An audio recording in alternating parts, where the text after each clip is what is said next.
Je m'appelle Paul Janson, je suis issu du milieu catholique, j'ai été chef d'entreprise pendant une vingtaine d'années, je suis impliqué dans Arocha depuis 15 ans et j'en suis le président depuis 4 ans.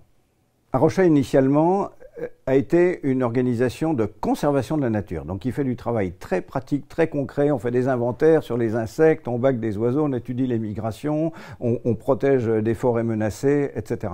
Et Arocha a compris qu'elle devait s'ouvrir à tous les enjeux environnementaux, et c'est une des applications, c'est Église verte, qui mobilise le monde chrétien sur tous les aspects environnementaux, que ce soit très concret et que ce soit au niveau spirituel.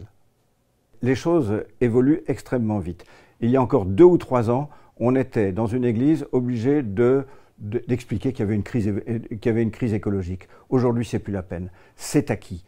Et aujourd'hui, on se rend compte que il y a des tas de chrétiens qui se mobilisent immédiatement de façon concrète, et il y a des chrétiens, ça y est, qui ont compris que cette mobilisation concrète n'était plus suffisante et qu'il fallait vraiment un engagement spirituel beaucoup plus profond, un appel à l'intercession, un appel au repentir. Et donc, on se rend compte que dans toutes ces dénominations diverses, certains sont arrivés à différents stades, et ça permet d'accompagner ceux qui sont en cheminement. Être évangélique, pour nous aujourd'hui, c'est vraiment cet enracinement dans la parole de Dieu.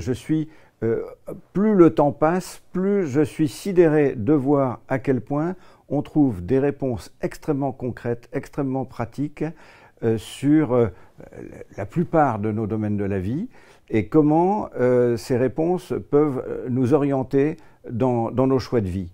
Alors, bien sûr, d'abord au niveau professionnel, au niveau associatif, au niveau familial et dans tous les domaines de ma vie. Pour moi, la relation avec la Fédération protestante, c'est extrêmement enrichissant parce qu'on y rencontre plein de gens, comme dans nombreux milieux chrétiens. Et là, nous pouvons avoir des échanges tout à fait intéressants, justement, sur le sens des Écritures et sur l'engagement concret. Et j'aime beaucoup le spectre de diversité de gens susceptibles d'être rencontrés dans ces lieux.